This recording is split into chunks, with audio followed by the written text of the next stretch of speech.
Porque muitas vezes a vida prática estimula o nosso fazer e não o nosso ser. E é por isso que eu preciso ter os meus momentos de cultivar quem eu sou. É por isso que as religiões nos ensinam a meditação, o silêncio, a oração, a contemplação. Aí se você sai do campo da religião, você entra no campo da arte, por exemplo. Você vai a um espetáculo, você vai assistir uma ópera, você vai assistir um teatro, um show musical.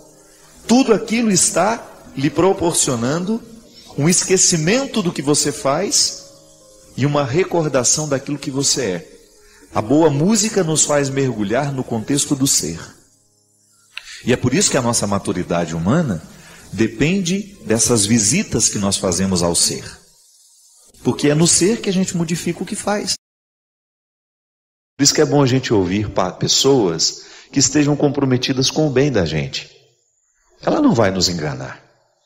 Por isso é bom conviver, trabalhar, dividir a nossa vida com pessoas que estejam comprometidas com o nosso bem. Porque você vai fortalecendo dentro de você essa salvação. Há muitas pessoas que estão interessadas na nossa perdição, porque não nos amam. Não estão comprometidas com a nossa verdade pessoal, não estão comprometidas com o nosso projeto de vida, nos tratam de qualquer jeito. Você não é um objeto de consumo. E muitas vezes as pessoas se aproximam de nós com um desejo tão ganancioso de serem as nossas administradoras, né? Por quê? Está te interpretando errado. Muitos casamentos dão errado por causa disso. Porque o marido interpreta a mulher como um bem de consumo. Não interpreta ela como um ser humano que tem vontades, que tem desejos, que tem sonhos. Então a atitude, muitas vezes, que cerceia, que agride, só vai ser modificada no momento em que o marido olhar para a mulher e interpretá-la de um novo jeito. Aí há liberdade. E na liberdade nós podemos ser irmãos, podemos ser amigos, podemos ser felizes, porque ninguém está impedido de ser. É por isso que Jesus fala, e ele aconselha aos seus naquela época, que a gente precisa ter um coração semelhante ao dele. Porque se a gente luta para ter esse coração semelhante ao dele, a sabedoria vai nos ajudar a discernir se o contexto está favorável para a salvação ou se o contexto está favorável para a perdição. Particulariza essa palavra hoje. Pensa o que essa palavra representa na sua história hoje. Olhe para o contexto mais íntimo da sua história hoje. Particulariza isso. Você está hoje enfrentou situações, estabeleceu vínculos hoje que favorecem o contexto da sua salvação ou favorecem o contexto da sua perdição? É possível ser muito concreto nessa reflexão. Então, antes de fazer o que Jesus faz, eu sou convidado a ser quem Ele é. Essa é a ousadia da proposta cristã, para mim, para você. E ao dizer que eu sou filho do céu, eu estou assumindo na minha vida o compromisso de ser com Jesus. E aí, naturalmente, eu vou ter os mesmos gestos que Ele tem, as mesmas atitudes. Mas a palavra primeira é ser. Eu sou cristão. E porque sou cristão, as minhas atitudes nascerão naturalmente cristãs. Naturalmente é uma palavra difícil, né? Porque nem sempre é natural o nosso gesto cristão. Mas é porque falta a conversão do ser. Que a vida cristã não é outra coisa senão você zelar diariamente pelo contexto da sua salvação. Tome posse disso. Ser salvo consiste em você zelar pelo contexto da sua salvação. Aí você olha para a vida que você vive, as pessoas que têm autoridade sobre você, influência sobre você, os livros que lê, a música que escuta, o programa que assiste, aquilo que a gente deixa guardar na cabeça e no coração. Esse é o contexto da sua salvação ou não. É o contexto também, pode ser o contexto da perdição. Não adianta. Não temos como negar. Este contexto humano é onde Deus pode agir, ou ele pode ser privado de agir. Mas ao assumir este compromisso de não perder de vista o ser que você precisa, viver e experimentar o tempo todo e mergulhar, quando olhamos para Jesus, nós descobrimos quem nós devemos ser, como devemos pensar. Só que aí, Paulo dizia, para que a gente tenha atitudes de Jesus, nós precisamos ser como ele. Aí o que ele fala? Que nós precisamos primeiro transformar a nossa mentalidade. Ter o coração semelhante ao de Jesus pode nos parecer uma coisa cândida, né? Distante de nós. Isso é para os beatos, não. Ter um coração semelhante ao dele é ter um coração que seja capaz de zelar pelo contexto da nossa salvação. E volto a dizer, nós não estamos falando apenas de uma salvação escatológica para depois da morte. Também. É que ela, na verdade, é apenas uma consequência do viver bem. Às vezes eu encontro pessoas que estão muito preocupadas com a salvação escatológica, com a salvação depois da morte, e esquecem de viver bem as suas vidas. E isso é naturalmente contraditório. Eu não preciso nem me preocupar com a salvação depois da morte se eu vivo bem a minha vida. Se eu zelo pelo contexto da minha salvação, se eu não permito que as estruturas diabólicas tenham ascendência sobre mim ou venham crescer dentro de mim, particularize isso. Quando eu asseguro que o meu ser está mergulhado num processo de transformação, de conversão, se eu estou vivendo a dinâmica desse batismo, é natural que eu ame. É natural que eu queira o bem. É natural que eu não semeie discórdias. É natural que eu saiba controlar as minhas vaidades. É natural que eu saiba controlar os meus orgulhos. É natural que eu não queira mentir. Porque o ser está conectado em Jesus e sabe muito bem que viver a dinâmica de Jesus é justamente negar tudo isso. É não querer isso como parte. É não querer fazer parte dessas misérias todas, não é? Aí você então de alguma maneira controla a sua dimensão adâmica que não morre, que está aí dentro de mim, que está dentro de você. Quando nós abrimos as portas do que é ruim, a gente se perde. Mas quando uma palavra nos orienta e reata dentro de nós este compromisso com a vida que todo ser humano deveria zelar para manter, a gente é salvo. Então a palavra é salvífica. A palavra tem o dom de nos colocar dentro de um contexto de transformação, de mudança, que significa também salvação. Viver a identidade é a gente de alguma maneira ter um referencial de quem a gente é, e a partir de saber quem a gente é, descobrir o que a gente deve fazer. Há sempre um ser que antecede o que faz. Isso é identidade. Porque é refletindo a nossa humanidade que a gente vai se aproximar da santidade que nós tanto precisamos viver. Não há um outro jeito. Eu não sei, eu não posso ficar santo se eu não tocar nas minhas questões humanas, se eu não aprimorá-las. E modificar essas estruturas. Que às vezes a gente pode ter essa compreensão equivocada de que Deus está nos propondo um fardo. Não. Deus está nos entregando privilégio. Ter um coração parecido com o dele. E é possível, é.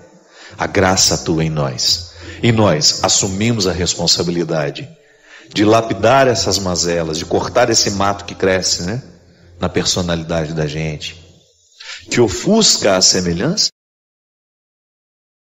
Aí sim é possível eu ter um coração semelhante ao dele. Essa é a antropologia cristã. Ao me ensinar, a igreja me ensina isso, que na história no tempo, no dia de hoje, no cotidiano que hoje eu enfrento, eu sou convidado a legitimar a presença de Jesus na história. E que o meu ser é o lugar da conversão. É aqui, no meu pensamento, na minha atividade cerebral, nos meus motivos intelectuais. É aqui onde o meu coração bate, onde todos os meus sentimentos são processados, onde as minhas sensações também existem e me ajudam a ser quem eu sou. Que a primeira dimensão do cristianismo se forma. É a formatação cristã. Poderíamos usar um termo moderno, né? Quando você formata o seu computador, o que você faz? Você o transforma, você o retira, você limpa tudo aquilo que estava lá e você o projeta para um novo tempo. É o que o batismo faz com a gente. Ele nos retira de uma condição antiga e nos formata para uma vida nova. Então, a partir do meu batismo, eu estou mergulhado neste novo jeito de ser de Jesus. Volto a dizer, a palavra de Deus nos orienta, e porque nos orienta, ela nos salva. E hoje Deus nos salva, nos convidando a ter um coração semelhante ao Filho dele. Não é nenhum prejuízo, é um privilégio. A orientação, minha gente, sempre que ela é amorosa, ela tem um poder salvífico. Um pai, por exemplo, pode salvar o filho de muitas coisas ruins. Basta que ele esteja atento à orientação que ele precisa fazer naquele momento da vida da pessoa, do filho. Seja ela uma criança, seja ela uma adolescente, seja essa pessoa já um jovem ou até mesmo um adulto. A palavra salva, porque ela orienta. Ela tem o dom de reorientar o caminho. Um pouco antes aqui em Mateus 5, Jesus fala das bem-aventuranças, né? Bem-aventurados. A expressão bem-aventurados também pode ser traduzida como felizes. E ainda pode ser compreendida como bem encaminhado. Então a palavra de Deus tem o poder de nos salvar porque ela nos orienta. Por isso ela é palavra de salvação. Eu sou salvo toda vez que sou orientado a agir de um jeito certo. Toda vez que eu tenho condições de escolher melhor, eu estou sendo salvo. Quando a palavra nos orienta, minha gente, ela cria dentro de nós um contexto de redução da ação do que é maligno em nós. E o que nos salva são as mudanças que nos tornam melhores. Eu, quando lhe quero bem, eu estou lhe proporcionando ser quem você é e, ao mesmo tempo, ajudando a retirar os excessos que prejudicam o seu ser. Pedindo a Deus que nos conceda a graça de ter um coração semelhante ao seu Filho. E esse é o nosso propósito, diariamente. Quando a gente se coloca nessa caminhada cristã, outra coisa a gente não pretende senão assumir essa semelhança. Na teologia cristã nós aprendemos que nós recebemos essa semelhança como um dom, uma vocação. Mas à medida em que nós vamos vivendo, nós vamos assumindo e tomando posse desse dom. A semelhança será sempre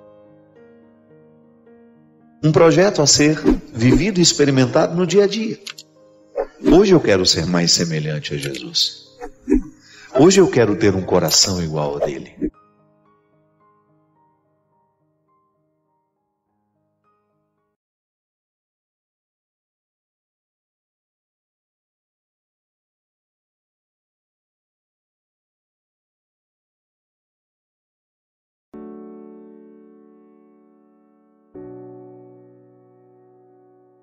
Hoje, gente, eu recebi um e-mail aqui, mexeu muito comigo na hora que eu li. Padre Fábio, eu tenho sofrido muito com meu filho mais novo, de 16 anos. Descobri que ele tem leucemia. Estamos sofrendo muito, padre. Outro dia eu ouvi o senhor dizendo, numa de suas palestras, que é preciso viver bem o dia de hoje ao lado das pessoas que nós amamos, porque não sabemos quanto tempo nós ainda vamos tê-las ao nosso lado. Nunca imaginei que eu fosse viver de perto essa realidade. Descobrimos a doença dele há 3 meses e o médico não nos deu esperanças. O que fazer, Padre? Como conciliar o amor que sinto por ele com o desespero que me abate? Tento ser forte na frente dele, mas estou em ruínas. Meu marido está totalmente abalado. Não se pronuncia, sofre calado. Temos uma filha de 6 anos. Minha mãe tem me ajudado muito, mas eu preciso de uma palavra do Senhor, Padre. Meu coração está dilacerado, meu amigo. Reze a Deus por mim. Eu achei bonito o que ela diz aqui. Como conciliar o amor que eu sinto por ele com o desespero que me abate? Na sua pergunta, minha filha, já está a resposta. Para a sua questão, não existem respostas prontas, né? O desespero que se sente no momento em que vê morrer aos poucos um filho, porque é isso que acontece. Quantas vezes, minha filha, eu tive a oportunidade de ver as mães sepultando os filhos assim, aos poucos. Que uma morte anunciada, né? Não é aquele acidente que tirou, não tenho mais possibilidade de ver, não. É aquela doença que vai minando aos poucos. Quando o filho vai saindo de casa aos poucos. O único jeito que é possível humanamente, de abater esse desespero, é vivendo e intensificando a experiência do amor. Fazendo o que se pode fazer. Estando ao lado com a melhor qualidade do mundo. Não olhe para a perda que está acontecendo, não. Olhe para o tempo que você tem ainda. O médico disse quanto tempo você vai ter o seu filho e não importa.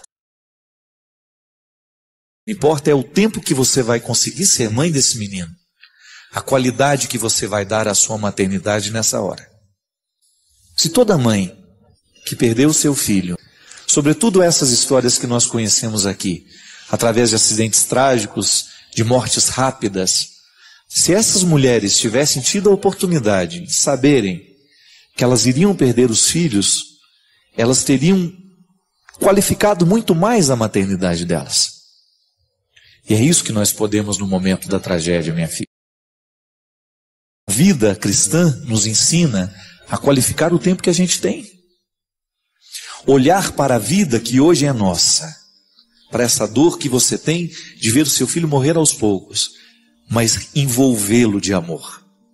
Porque muito mais triste que morrer é morrer sem amor. É morrer na solidão, é morrer no abandono, é morrer no desespero.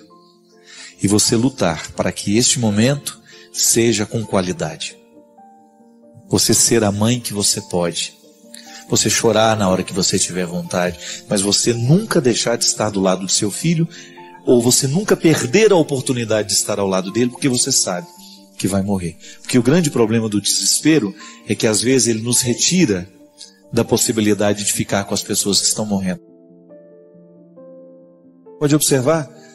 Às vezes nós entramos em depressão, nós perdemos a vitalidade, nós perdemos a graça e a pessoa morre sem ter tido a nossa presença. Porque a gente ficou deprimido, a gente não teve força para lutar, então o outro perdeu a oportunidade de nos ter por um tempo. E pode ter certeza, minha filha, que nós estamos unidos ao seu coração de mãe e ao coração de tantas mulheres e homens que estão passando pela mesma situação, de ver alguém especial ir embora pela força de uma doença.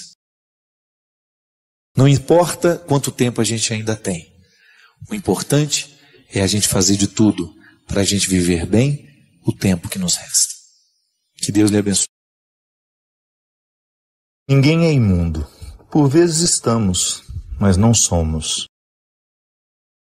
O verbo ser refere-se à essência, o verbo estar às circunstâncias. O mesmo vale para o erro. Ninguém é errado, mas podemos estar errados. Essa compreensão nos humaniza, retira-nos do tribunal, onde corriqueiramente condenamos nos outros o que não suportamos reconhecer em nós. É tão difícil separar, do ponto de vista de linguagem, o ser do estar. E como não sabemos diferenciar na linguagem, também erramos na diferenciação dos conceitos. Quantas vezes você se interpretou um erro? Quantas vezes você interpretou o outro como um erro? Não. circunstância do erro não nos determina. A nossa essência continua lá. É interessante porque na antropologia cristã nós acreditamos que Deus não errou com nenhum de nós. É claro que ao longo da vida as pessoas vão errando com a gente.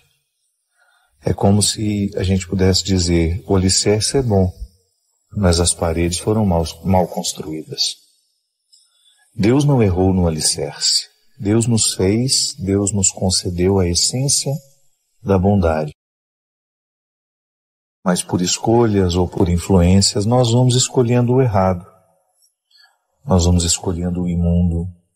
Nós vamos escolhendo a fofoca, a maledicência. Nós vamos escolhendo aquilo que nos despersonaliza. E aí nós vamos entrando nos contextos negativos, impondo ao ser circunstâncias danosas e pecaminosas. Pecado nem no sentido, nem que eu estou falando aqui, não é nem no sentido religioso. Pecado enquanto realidade que fere a dignidade humana. Que até mesmo os ateus precisam ficar atentos, porque eles também têm uma dignidade a ser preservada. Se nós compreendêssemos isso, nós julgaríamos menos as pessoas. Nós deixaríamos de classificá-las de acordo com as nossas decisões. A pessoa errou com você e você vai ficar eternamente dizendo que ela é horrível, que ela é isso, que ela é aquilo. Não, ela não é. Ela por acaso naquele momento foi com você. Mas a gente não pode aprisionar o outro no que nós achamos ou porque vivemos aquilo, porque sofremos aquilo que ela provocou. A pessoa é muito mais. Quantas pessoas você encontra um tempo depois e você identifica, nossa, como elas evoluíram. Quantas pessoas você identifica que avançaram muito, ficaram mais maduras, mas naquele momento que passaram pela sua vida, fizeram um estrago. O mesmo acontece comigo e com você. Deixe de se interpretar a partir dos erros que você comete. Preste mais atenção na sua essência. Ela é boa. Deus não errou com você. Se por acaso hoje você recolhe resultados desagradáveis das suas escolhas, isso não significa que você está condenado a ser eternamente assim. Ouse virar a página. Reescreva essa história a partir do momento presente, que é este grande presente que nós temos nas mãos. Se a gente quiser ser cristão, nós temos que mergulhar no contexto das nossas escolhas, nós temos que refletir o jeito como nós vivemos, porque senão o nosso cristianismo, ele não atinge os seus efeitos. Um bom cristão é aquele que todos os dias antes de dormir, faz o seu exame de consciência, como eu tantas vezes já disse aqui, que é aquele exercício que a minha mãe me ensinou, de passar a limpo a vida que eu estou vivendo, pensar quais foram as palavras que hoje eu disse que puderam ter ofendido alguém, que eu escrevi, o que eu fiz hoje que possa ter magoado, machucado alguém, qual foi o meu gesto de intolerância, ou o meu gesto de falta de caridade, e também aquilo que foi bom. O meu exame de consciência me coloca diante de mim. Não é o outro que me faz perguntas, sou eu mesmo que me faço. O que eu estou precisando mudar na minha vida, na minha história? Porque sim, o cristianismo, ele precisa ser reflexivo. Às vezes nós vivemos sem fazer perguntas a nós, não é aos outros não, viu? Às vezes nós até fazemos muitas perguntas para os outros, mas as perguntas que nos transformam não são as que nós fazemos para os outros. As perguntas que são capazes de mudar a nossa vida são aquelas que nós fazemos a nós. E nós precisamos muito sair deste contexto de tanta pressa, dessa rotina reativa, porque às vezes nós somos tão reativos, e você ser capaz de lançar dentro de você um questionamento que possa frutificar e provocar mudanças. A vaidade é um risco que todo mundo corre. Ninguém está imune. Todo mundo corre o risco de, em algum momento, ficar vaidoso por aquilo que faz, ficar vaidoso por aquilo que sabe. Faz parte da condição humana. De vez em quando a gente se pega se achando, né? Tem gente que não acha, né? Tem gente que já tem certeza, né? Esse é um perigo. Quando a gente faz da nossa experiência de fé um lugar de vaidades, então eu corro o risco de perder-me do referencial. Que a minha experiência em Deus, ela está justamente a serviço do meu crescimento humano. À medida em que eu mergulho no mistério de Deus, eu preciso então aprimorar o meu jeito de ser e ficar atento a isso. Ao invés de ficar desanimado com o seu processo de fé, você tem mais é que ficar responsável agora. Porque você sabe que existe fragilidade, que as pessoas muitas vezes vão ocupar os espaços religiosos sem nenhum compromisso com Deus. Muita gente que está dentro da igreja não tem compromisso com Deus, tem compromisso com a própria vaidade, tem compromisso com a própria arrogância, tem compromisso com a própria necessidade de aparecer. Mas isso não pode ser para você um obstáculo para a sua verdade de fé. Não é verdade? A gente vai esbarrar o tempo todo nisso. E a gente tem que reconhecer que todos nós estamos expostos ao risco da vaidade religiosa, que aliás é perigosíssima. Porque a pior coisa que tem, minha gente, é quando você descobre que alguém está revestindo de santidade o crime que comete. Tem gente que humilha e banca o santinho, né? Fica com aquele aspecto de santinho, mas está humilhando o outro. Uma crueldade, tem gente que é cruel, usa da própria estrutura religiosa que tem para ser cruel com os outros. Isso é terrível. Quando você descobre que às vezes a pessoa utiliza-se de uma pseudo-santidade para colocar-se num patamar onde ele se sente no direito de julgar a todos e de achar que só ele sabe, só ele conhece, e acaba fazendo o absolutamente contrário do que propõe a fé. Justamente a fraternidade, né? Não é Jesus que nos ensinou isso? Que até mesmo para a gente corrigir o outro, a gente precisa ser misericordioso, a gente precisa ser verdadeiro. Essa lição as nossas comunidades precisam viver e experimentar o tempo todo. Porque senão nós vamos usar da nossa santidade, do nosso processo de fé, que a gente às vezes se orgulha tanto de viver e de ter, para poder menosprezar os que estão do nosso lado. É lamentável, mas muitas vezes o outro, do seu pedestal de santidade, de sua atmosfera religiosa, ele se sente no direito de cometer atos cruéis. E aliás, isso é o pior testemunho que nós podemos dar. Porque o tempo todo o mundo está olhando para nós. E o tempo todo as pessoas estarão prestando atenção. Ele se diz cristão, então vamos olhar como é que ele se comporta. Vamos ver como é que ele age. Como é que ele administra os conflitos. Como é que ele administra as situações. Isso para mim é meu termômetro de conversão o tempo todo. A maneira como eu estou tratando as pessoas. Para mim isso é um termômetro de conversão. Eu nunca permitir que essa vaidade de me sentir melhor que o outro venha morar dentro de mim. E esse é um grande risco que a autoridade pode atribuir. E é por isso que a gente precisa voltar às raízes da autoridade que estão lá no Evangelho. Quem mais tem autoridade, mais deve servir. Jesus dizia que a autoridade é a mesma coisa que serviço. Quanto mais autoridade você tem, maior tem que ser a sua capacidade de servir. Você já imaginou se a gente interpretasse isso em todas as instâncias da vida? Então a nossa presidente da República é aquela que mais deve servir ao país. Porque ela foi eleita para administrar o nosso país. Os nossos deputados são eleitos para administrarem os interesses dos nossos estados. Junto ao governo, os federais são responsáveis por administrar, numa instância federal, os interesses do nosso lugar. O prefeito tem autoridade para administrar a nossa cidade, então ele deve servir mais e melhor, porque ele está numa posição de destaque, ele recebeu de nós essa autoridade.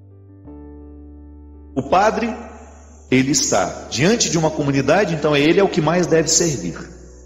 O bispo, na autoridade que lhe foi dada, ele administra a diocese servindo essa diocese, criando o bem comum, fazendo com que cada vez os padres possam estar juntos, possam viver bem a sua missão. Ele é o grande incentivador, o legítimo representante do Papa ali naquela igreja particular. Aí o Papa, ele é o grande servidor de Cristo dentro da Igreja Católica. E nós, todos nós, somos convidados a reconhecer qual é a autoridade que hoje eu tenho. Que de vez em quando nós somos revestidos de autoridade, ainda que temporária. Por exemplo, eu estou aqui, estou com esse microfone na mão, falando a muitas pessoas. Olha que autoridade. Não posso exercer aqui esta oportunidade de estar com você, a serviço das minhas vaidades, a serviço dos meus interesses. Não. A minha consciência me coloca diante de Jesus como sendo aqui agora um legítimo representante dele para servir, através do meu trabalho, através daquilo que a vida me deu, através daquilo que eu estudei, daquilo que eu rezei, daquilo que eu experimentei. Não é assim? De vez em quando a vida me dá autoridade com alguém. Entra lá dentro do meu confessionário, ou para se aconselhar comigo, me conta a vida dela, e de repente eu tenho a autoridade da palavra. Às vezes a pessoa espera de mim uma palavra. Eu me recordo que anteontem, né? Um rapaz, acho que o nome dele é Ricardo. Ele estava mas ele estava me falando justamente da dificuldade que ele tinha de administrar as dores interiores e de não permitir que elas tomassem conta dele. A cabeça estava o tempo todo movida por ideias ruins, por sentimentos negativos, pessimistas. No momento em que ele me faz uma pergunta, ele está me concedendo a autoridade. Veja bem, o encontro ficou: alguém, ao me fazer uma pergunta, ao confiar em mim, me propõe uma autoridade. É a autoridade dos afetos, né? Recorda-se que uma vez eu estava dizendo aqui que eu precisei chamar a atenção da minha mãe de maneira muito dura, quando ela quebrou a perna? Pois é, minha mãe estava aborrecida, estava enjoada, querendo tomar um Tilenol a cada 2 minutos, e alguém precisava domar aquela velha. Tadinha, perninha quebrada, né, naquela indisposição toda, mas alguém precisava ser duro com ela. Dona Ana, a senhora não está morrendo, isso vai passar. E ela estava enjoada mesmo, ela estava querendo fazer o que ela queria, estava nem aí. Tomava remédio sem o médico mandar, ela mesma se receitava. Sentei na cama com ela, falei assim: ninguém vai aguentar a senhora. Com carinho, com amor. Mas por que eu falei isso para minha mãe, sem que isso ferisse o coração dela? Porque eu sei a autoridade que eu tenho na vida dela. Mas como é que eu exerço a minha autoridade na vida da minha mãe? Com autoritarismos? Com arrogâncias? Não. Eu preciso exercer como filho, como serviço. E não é troca não, viu? Não é falar, vou fazer por ela porque ela fez por mim. Não. Eu faria pela minha mãe mesmo que eu soubesse que ela não tivesse feito por mim. É porque eu identifico que quando eu tenho uma autoridade na vida do outro, eu tenho que exercer bem esse papel, com responsabilidade. A palavra tem um efeito, e eu sei que ela reconhece na minha palavra uma autoridade. E isso não é brincadeira.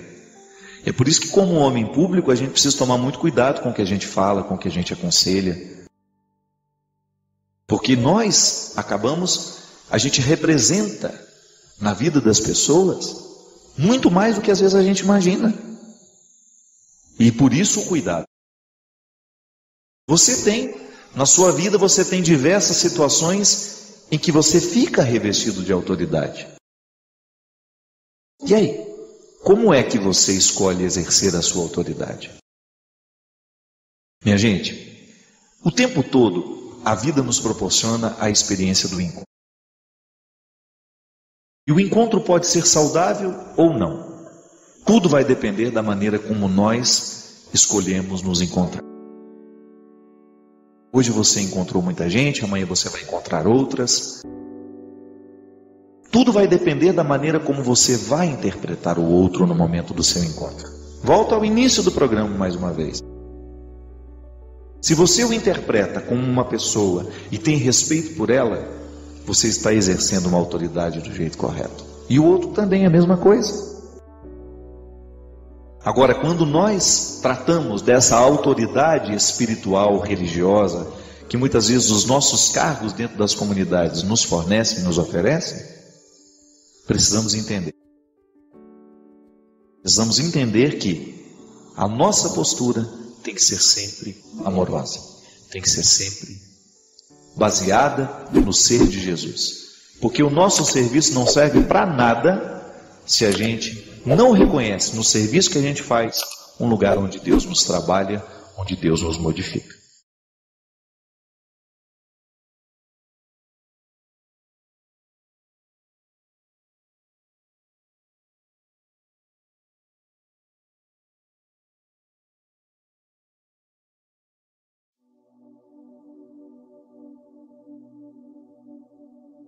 A vida valer a pena, meu caro, é uma dose diária de empenho, de muito empenho, senão a gente não vai a lugar nenhum.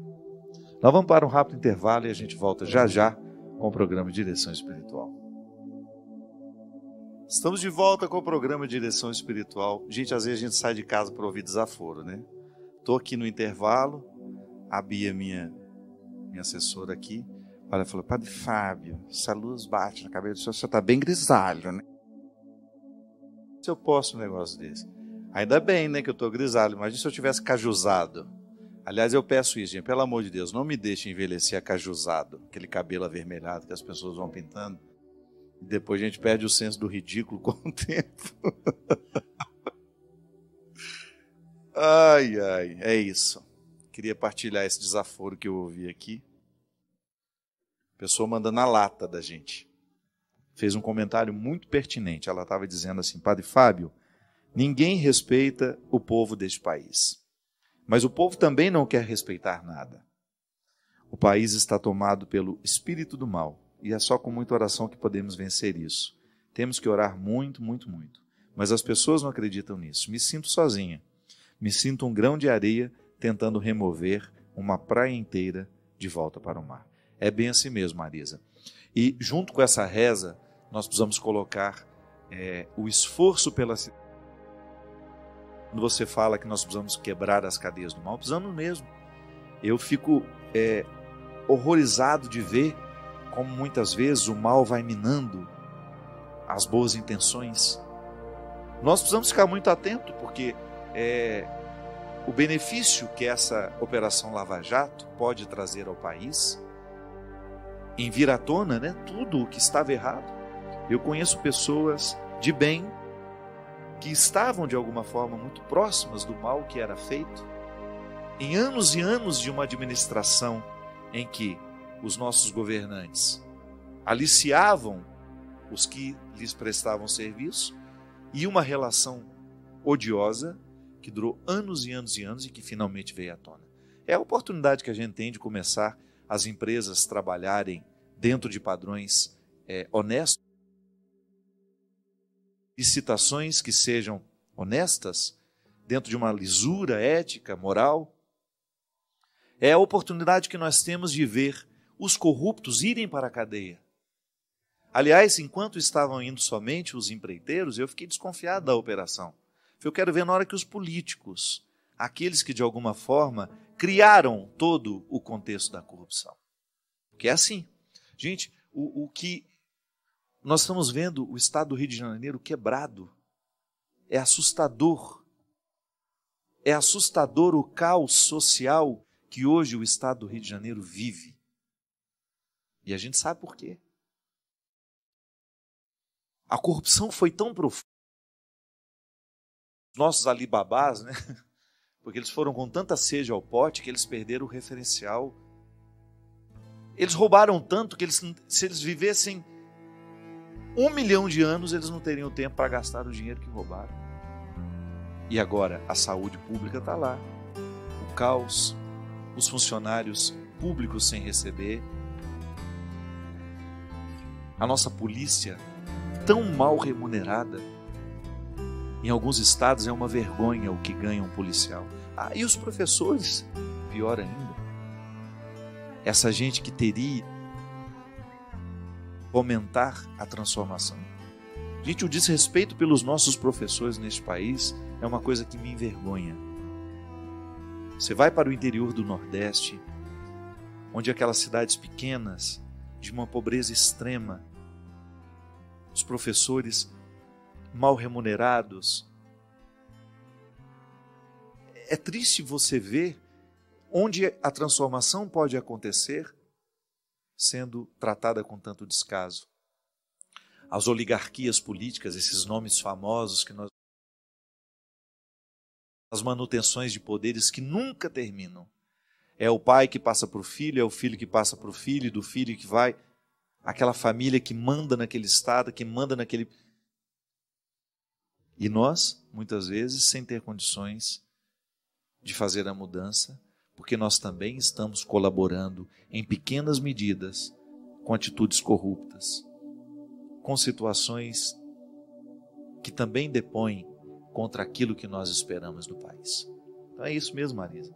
Nós também estamos muito assustados e precisamos cavar para que, pelo menos nós cristãos, pelo menos nós que estamos à frente de tantas lideranças também, nós possamos fazer a diferença. Nós que acreditamos em Deus, que nós tenhamos a sensibilidade de provocar as mudanças que o mundo precisa. Pegar a pessoa que tinha me pedido um aconselhamento. Ela tem 18 anos, mora em São Paulo, e ultimamente ela está muito desanimada. Ela está dizendo que parece que nada dá certo para ela. E há 8 meses ela está com um problema de saúde, já emagreceu 9 quilos. Nenhum médico conseguiu acertar no tratamento dela. E o diálogo com o pai está cada vez mais difícil. Eles trabalham juntos e por mais que ela se esforce, o pai sempre não faz nada direito. Em casa também não é fácil a convivência, pois aos finais de semana o pai bebe e só serve para ofendê-la. Padre, eu estou tão desanimado e sem esperanças. Participo das missas, me confessei recentemente, comungo, mas não me sinto completa, me sinto vazia. Minha filha, as nossas relações familiares, se elas não são passadas a limpo, nós vamos perdendo a oportunidade de melhorá-las. Eu sempre digo que toda vez que eu tenho uma dificuldade com o pai, com a mãe, com o irmão, eu preciso oficializar a dificuldade que está acontecendo. Sabe, a melhor forma que tem é a gente sentar e criar um encontro em que a gente tenha condições de dizer. E às vezes nós não formalizamos a nossa insatisfação. Sabe, isso que você está dizendo para mim, você tem que dizer ao seu pai, de maneira caridosa, do jeito certo, formalizando: meu pai, a maneira como o senhor está me tratando, a maneira como nós estamos nos relacionando, não me faz bem. Às vezes nós dizemos ao outro o que é certo da forma errada. Tá? Até hoje disse isso no meu Twitter. Muitas vezes nós não temos a sabedoria de encontrar o melhor formato de dizer aquilo que nós precisamos dizer. Mas aqui um pouquinho antes, né, eu falava de como muitas vezes nós nos sentimos mal dentro de um contexto familiar em que os outros olham para você somente a partir das necessidades que eles têm. Se a gente não formaliza isso, o outro vai continuar nos tratando assim a vida inteira. A manutenção de relacionamentos cruéis passa pelas duas partes. Quantas vezes um pai não resolve o conflito com o filho, ou vice-versa, ou o conflito com outro irmão, é porque a gente nunca teve coragem de dizer. Mas não adianta dizer do jeito errado, porque às vezes nós dizemos, mas aos gritos. Estou saindo de casa e começo a gritar e estou de saco cheio, estou entornando, né? De tão cheio que eu estou daquela situação. E aí o outro não vai prestar atenção no que nós estamos dizendo. É preciso estar calmo, é preciso estar dentro da razão. E aí formaliza. Que às vezes os nossos conflitos familiares, eles são mantidos pela nossa falta de formalidade. Formalidade é você sentar diante do outro e falar: preciso conversar com você, pode ser agora? Não, estou apressado. Então tá bom, mas que horas que nós vamos conversar? Antigamente a gente tinha mais isso, né? A formalização das coisas. Vamos sair para jantar? Preciso conversar com você. Não é um WhatsApp que vai mudar as coisas, não é não. É sentar, formalizar que o conflito existe. Se eu não formalizo isso, o outro vai continuar agindo como age e eu serei vítima da minha falta de iniciativa. Não existe mágica. Nós que vivemos em comunidade, né, vivemos em comunidade a vida inteira. Quantas vezes, tinha até um nome esquisito, me lembro, o padre motivava a gente a fazer um colóquio. Eu tinha implicância dessa palavra, colóquio. Primeiro que a gente nunca fala assim, né? Vamos fazer um colóquio. Mas o que era o colóquio? Era a oportunidade que a gente tinha de mandar o outro a merda de maneira elegante, com perdão da expressão. Era a hora que o caldo entornava, mas com classe. O colóquio. Às vezes a gente saía de dois e ia resolver as pendências. Rinegrinho foi a época dos colóquios, porque a gente não tinha nada para fazer, tinha que estudar o dia inteiro. Então você tem muitos conflitos quando você está com a cabeça mais desocupada. Ninguém saía de casa para estudar, para trabalhar, era tudo dentro de casa. Uma turma de 50 pessoas, claro que tinha dificuldades. Então o padre nos ensinou a dinâmica do colóquio. Era você sair 2 a 2, sobretudo quando você tinha uma dificuldade com ele, e formalizava. Olha, eu não suporto você.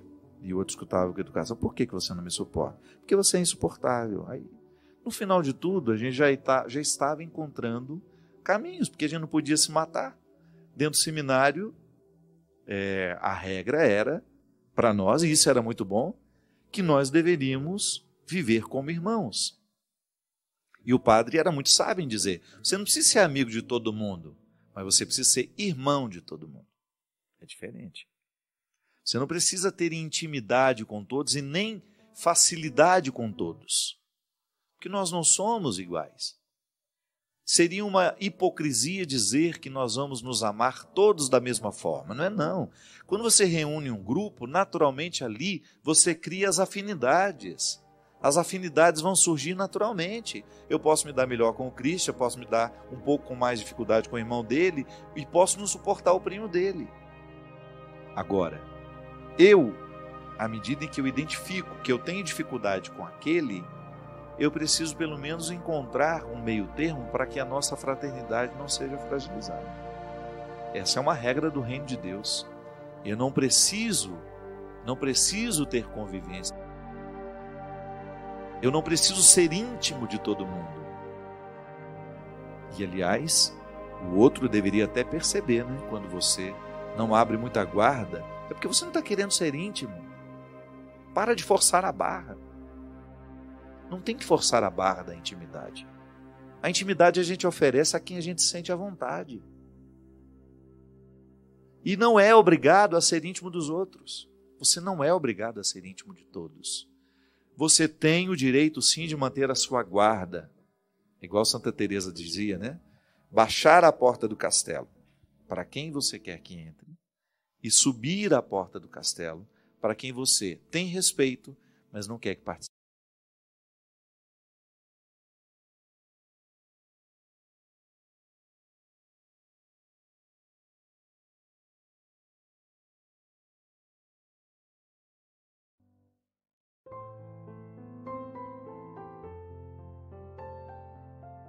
Padre Fábio, tenho passado por tribulações em minha família e gostaria muito de uma palavra de orientação. Meus pais ambos estão com quase 80 anos e mais de 40 anos de casamento. Estão vivendo agora uma crise conjugal. Ela o agride verbalmente com ofensas e acusações. São brigas constantes, ele se revolta, a deixa sozinha mesmo sabendo que necessita de cuidados. Ela passou por problemas de saúde e tem visão muito limitada. E às vezes fala até em suicídio. Eu não interfiro na vida deles, mas minha mãe sempre me cobra que eu preciso dar um jeito nele, que eu tenho que mudar o pensamento dele e que tenho que falar com ele. Padre Fábio, como devo agir? Como não tenho experiência de matrimônio, o que tenho tentado falar para eles é que precisam saber envelhecer juntos, até porque os defeitos de cada um, as diferenças, existiram desde o início do casamento. Mas quando digo algo, minha mãe entende que estou a favor de meu pai e vice-versa. Obrigado, que Deus abençoe. Minha filha, realmente é muito difícil. Imagina, Um casal de quase 80 anos enfrentando crises conjugais, né? É muito complicado, porque a velhice é o tempo em que a gente precisa ter uma tranquilidade para se despedir bem da vida, não é? Acho que envelhecer é você tomar essa consciência. Eu estou me despedindo do tempo, eu estou me despedindo da vida, eu estou me despedindo da experiência de ser quem eu sou aqui, materialmente, como eu posso ser. A partir do momento que eu começo a criar conflitos e deixar que as dificuldades me assolem, eu me despeço mal da vida. Agora, é provável, minha filha, que a crise conjugal seja um processo que vem vindo de longe, né? Não é possível que as diferenças tenham surgido agora. O problema é que, às vezes, na velhice, os nossos defeitos ficam muito acentuados. Eu sempre gosto de dizer, olha, aos 10 anos é fácil mudar. Aos 20 fica um pouquinho mais difícil. Aos 30 a dificuldade aumenta um pouquinho mais. Aos 40 é quase que impossível. Então a gente tem que tomar muito cuidado para a gente não cristalizar os nossos defeitos. A psicologia chama isso de cristalização, né? O que é? Virou um cristal e agora fica difícil quebrar. É por isso que, se você hoje tem a oportunidade de superar os seus defeitos, não perca tempo. Está mais maleável, está mais fácil de lidar, você tem mais disposição para as mudanças, porque depois, à medida que o tempo vai passando, nós vamos ficando mais casca dura, não é verdade? Então o tempo da mudança é o tempo da juventude. Não estou dizendo que velhos não podem ser modificados, podem, mas é muito mais sofrido, é muito mais difícil. E aí, os nossos defeitos que não foram cuidados na juventude tendem a se tornar uma bomba pronta para ser explodida na nossa velhice. Então, como é que a gente pode lidar com os defeitos que ficaram cristalizados? Tomando consciência deles. E a melhor maneira, Fátima, de interferir na vida conjugal dos nossos pais é de maneira muito amorosa, propondo uma conversa. E, às vezes, com um tratamento de choque mesmo, olhando nos olhos e falando, olha, vocês querem se despedir da vida desse jeito, né? Querem terminar a vida brigando, né? Será que não está na hora de começar também a propor um pouco uma atividade lúdica? Porque às vezes a velhice, gente, falta isso. Falta atividade lúdica, isso é, falta entretenimento. Fazer uma atividade física, né? Ter a oportunidade de jogar fora um pouco essas energias que vão ficando acumuladas. A pessoa, aos 80 anos de idade, ela tem necessidade de canalizar essas energias que muitas vezes estão acumuladas.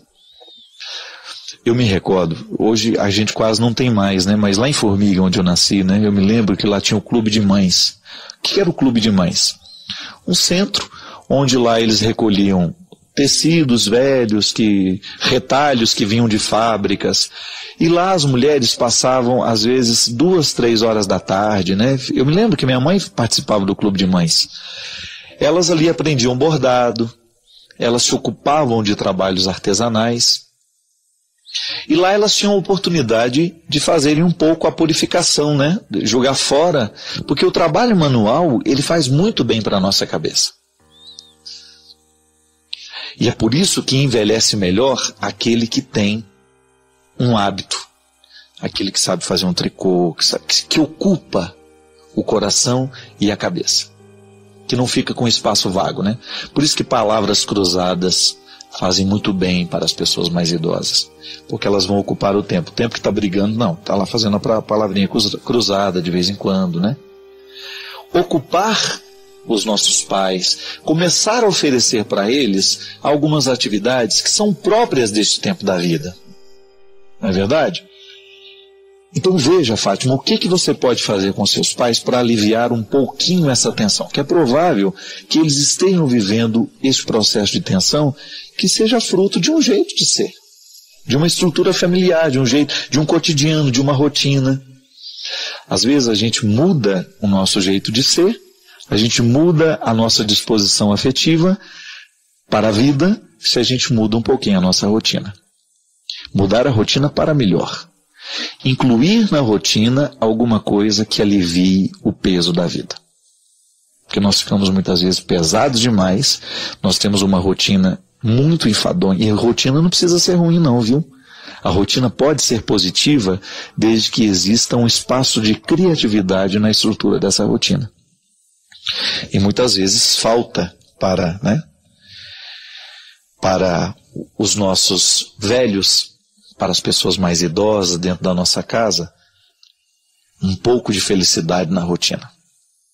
Então, vamos descobrir o que você pode fazer para amenizar um pouco os conflitos dos seus pais, mas ao mesmo tempo, saiba que este momento da vida, eles precisam de muito carinho, de muita atenção, e você, como filha, pode oferecer isso a eles. Padre Fábio, a história é a seguinte.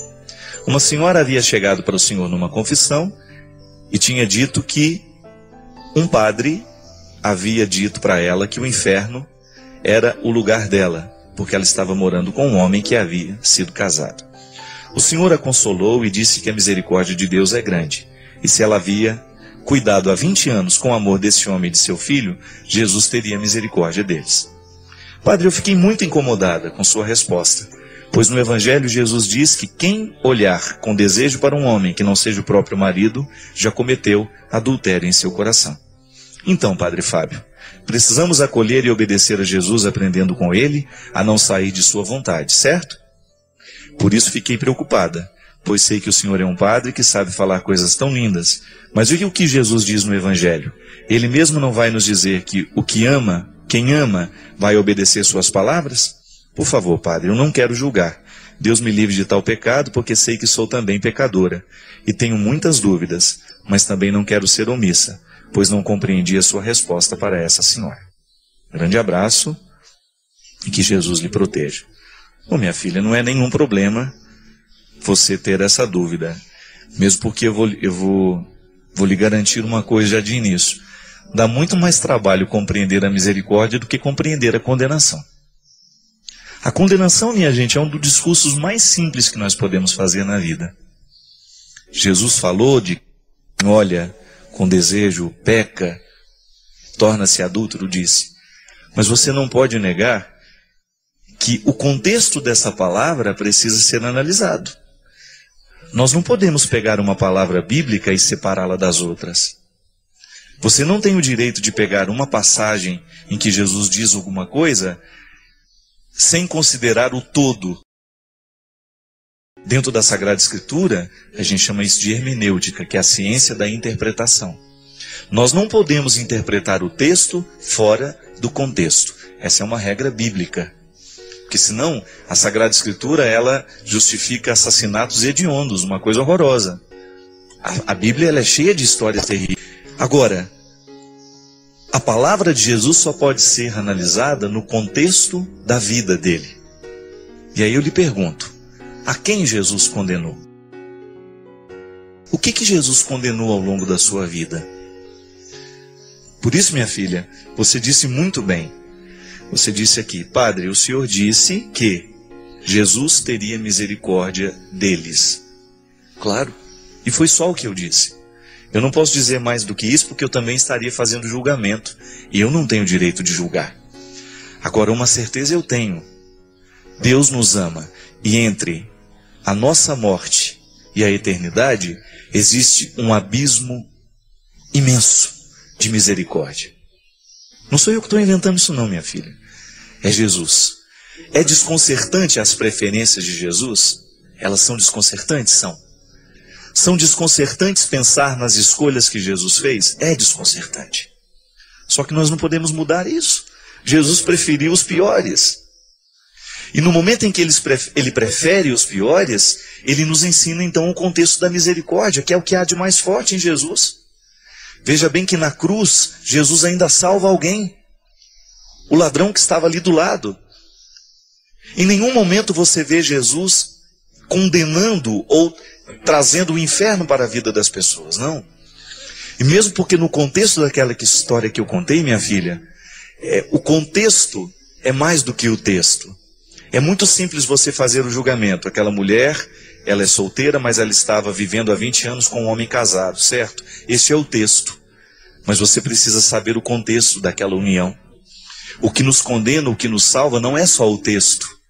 Mesmo porque se a gente achar que é só o texto que nos condena ou que nos salva, nós corremos o risco da hipocrisia, nós corremos o risco do equívoco. Não, é muito mais. Tá certo, a palavra de Deus, ela pode ser aplicada ali, depende do contexto. Agora, eu não tenho coragem de dizer que eles estão no inferno. Com toda sinceridade, eu não tenho autoridade para isso. Da mesma forma como aquele padre que disse também não tem. Da mesma forma como você também não tem. Então o que a gente chega à conclusão? Que diante das realidades humanas para as quais nós não temos respostas, eu prefiro errar amando. Eu prefiro errar tendo misericórdia. Eu prefiro errar acolhendo, a errar de outras formas. Essa é a minha opção, querida. Essa é a opção da igreja. A opção da igreja está em determinar as regras. Mas essas regras não podem nos sufocar, elas não podem se tornar instrumentos de condenação para nós. Mesmo porque a igreja não tem autoridade para isso. Nós temos autoridade para perdoar. Para condenar, não. Aquilo que fala o que você ligar ou desligar, tá certo, nós ligamos. Mas nós ainda não temos a certeza do que a gente desligou ou não. Nós não temos o controle disso. Na minha missão eu tenho controle só do que eu posso ligar. O que eu desligo eu não sei. Foge da minha inteligência, foge da minha capacidade de análise. E no momento em que eu não tenho a capacidade de saber, eu prefiro ficar no silêncio da misericórdia. Eu prefiro ficar no silêncio do acolhimento. Porque eu ainda acho que é um jeito mais seguro de nós evangelizarmos. E aí você também não pode esquecer que a igreja dá aos casais de segunda união uma oportunidade de estarem participando da vida da igreja. Nós não podemos negar que a pastoral de segunda união é um recurso misericordioso que a igreja encontrou para trazer de volta aqueles que estavam distantes. Não sou eu que inventei a pastoral da segunda união. É a igreja que está dando oportunidade. E mesmo porque, com essa história de declarar nulidade de sacramento, a igreja abre a possibilidade de muita gente refletir sobre aquilo que viveu. Muita gente acha que está casado, mas não está. Viveu uma farsa. E se você for analisar boa parte desses casamentos que terminam logo nos primeiros meses, eles não aconteceram. Isso é apresentar a salvação. Imagina que beleza a possibilidade de você retirar uma pessoa dessa vida ilegal e conceder-lhe uma vida de sacramentos, por exemplo. Mas a gente só pode saber se a gente se aproxima. A gente só pode conhecer esse lado da misericórdia se a gente se aproxima dessas pessoas. Então não fica conflituada não. Dá muito mais trabalho acreditar na misericórdia do que na condenação. Só quem já leu os livros do Padre Fábio de Mello sabe o quanto eles são transformadores, nos fazem refletir e mudam a nossa forma de enxergar a vida. Se você ainda não leu, não perca essa grande chance. Saiba mais clicando nos links da descrição.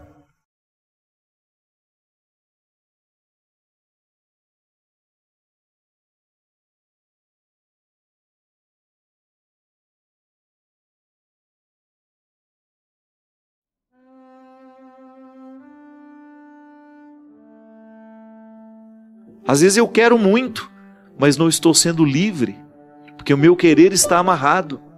O meu querer não me permite dar os passos que eu preciso dar para que aquilo se torne uma realidade na minha vida. Não basta querer. Tem que colocar vida no querer. Tem que colocar atitude no querer. Não basta eu querer ser um homem melhor. Eu tenho que colocar atitude no meu ser melhor. E no meu dia a dia começar a fazer a lição de casa. E senão essa semente, com todas as possibilidades, ela morre. Você tem essa semente, eu tenho. E nós não podemos negligenciar a oportunidade de cuidar dela. Porque senão você vai ficar eternamente amarrado em suas necessidades, em seus aborrecimentos. E ninguém vai querer ficar por perto. Porque da mesma maneira como os livres atraem, os presos repulsam. Causa uma repulsa natural. E eu sei que sozinho fica mais difícil. Nós precisamos sempre ser olhados por aqueles que vão nos ajudar a viver o processo da libertação. Mas a gente precisa querer a libertação. Não basta o outro me olhar e despertar em mim o desejo de ser livre se eu não fizer a minha parte. Não é ele o responsável por me fazer ser livre. Ele é apenas um instrumento que passa pela nossa vida, que passa pela minha vida e me desperta para ir buscar o que eu preciso buscar para a minha liberdade interior se tornar uma realidade. Há um evangelho em que Jesus liberta um homem de sua paralisia. Eu acho muito interessante a gente refletir a liberdade interior a partir desse evangelho. O evangelho diz assim, ele está no evangelho no livro de Mateus, capítulo 9. Entrando num barco, Jesus passou para outra margem do lago e foi para a sua cidade. Apresentaram-lhe então um paralítico deitado numa maca. Vendo a fé que eles tinham, Jesus disse ao paralítico: coragem, filho, teus pecados estão perdoados. Então alguns escribas pensaram: esse homem está blasfemando. Mas Jesus, conhecendo os seus pensamentos, disse-lhes: por que tendes esses maus pensamentos em vossos corações? Que é mais fácil dizer: os teus pecados são perdoados, ou levanta-te e anda? Pois bem, para que saibas que o Filho do Homem tem na terra poder para perdoar pecados, disse então ao paralítico: levanta-te, pega a tua maca e vai para casa. O paralítico levantou-se e foi para casa. Vendo isso, a multidão ficou cheia de temor e glorificou a Deus por ter dado tal poder aos seres humanos. Esta palavra é para que a gente seja salvo. Por isso ela é a palavra da nossa salvação. Porque nos dá a oportunidade de olhar para aquilo que aconteceu naquele tempo e atualizar essas possibilidades. A gente faz o download, né? O que é o download? É a atualização. O mesmo que aconteceu com o paralítico acontece comigo. O mesmo que aconteceu com esse paralítico acontece com você.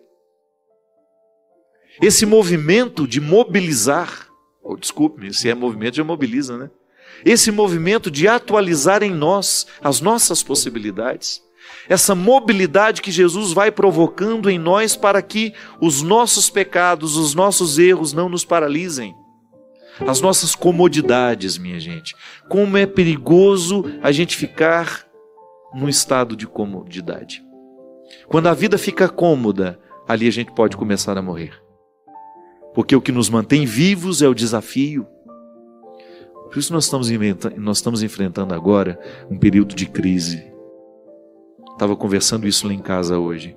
Isso é para abrir os olhos de todos os que estão hoje tendo a oportunidade de um emprego.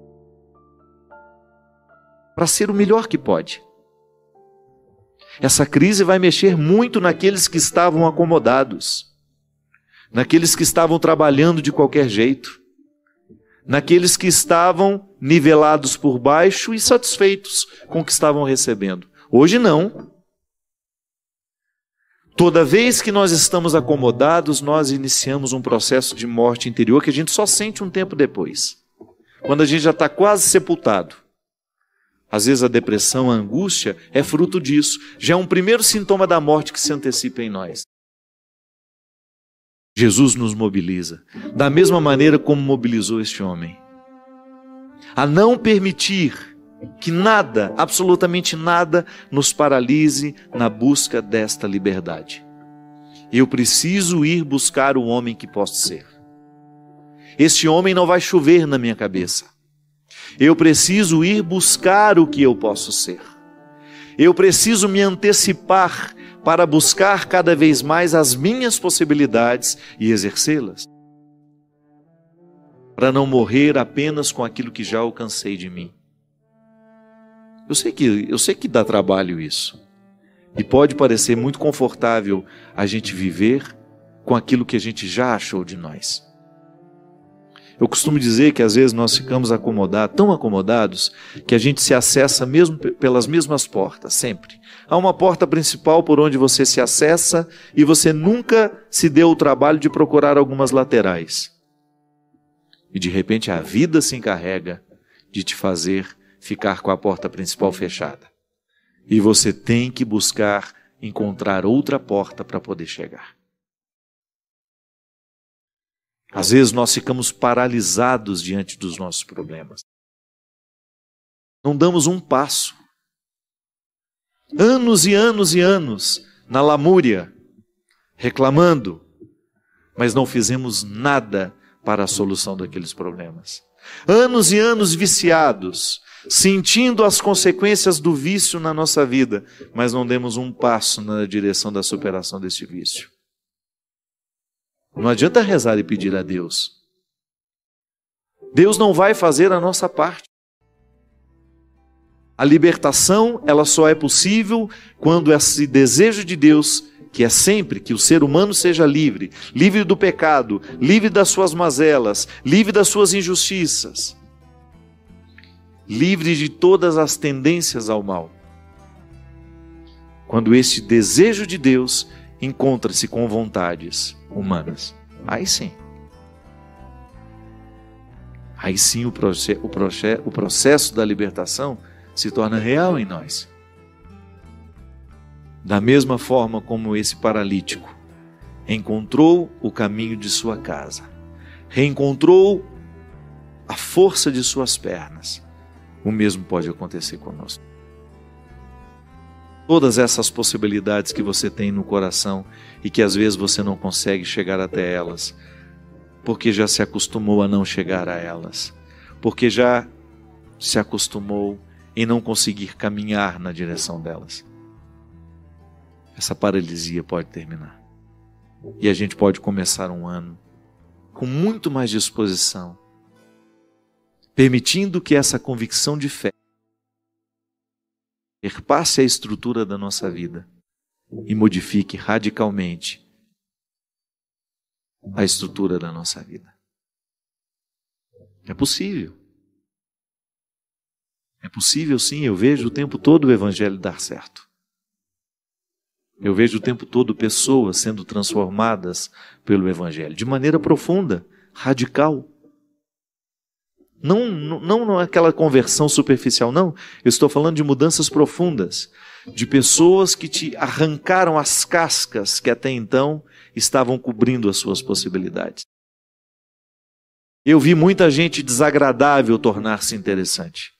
Eu vi muita gente mentirosa ficar verdadeira. Muita gente infiel descobrir o valor da fidelidade. Muita gente incompetente descobrir a competência. Muita gente rancorosa voltar a amar.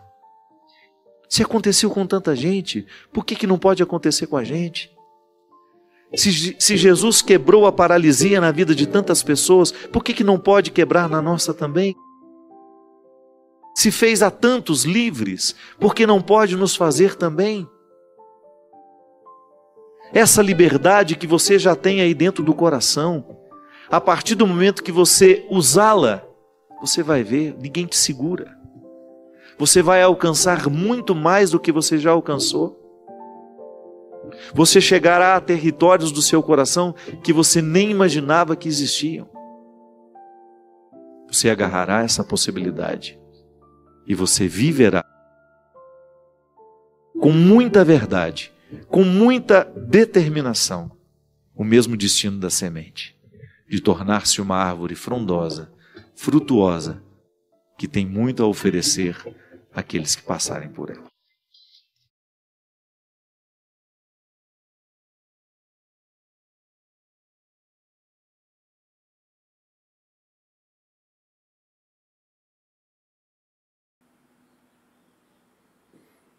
Num mundo repleto de cortes, de vídeos curtos, de distrações, você escolheu ficar aqui e ouvir isso até o final. Isso já diz muito sobre a sua disposição de ter um olhar mais fundo. Escreve aí nos comentários a sua cidade e, se quiser, se inscreva e compartilhe esse vídeo com alguém que também não tem medo de pensar. Valeu? Um grande abraço a todos e até o próximo vídeo. Tchau, tchau!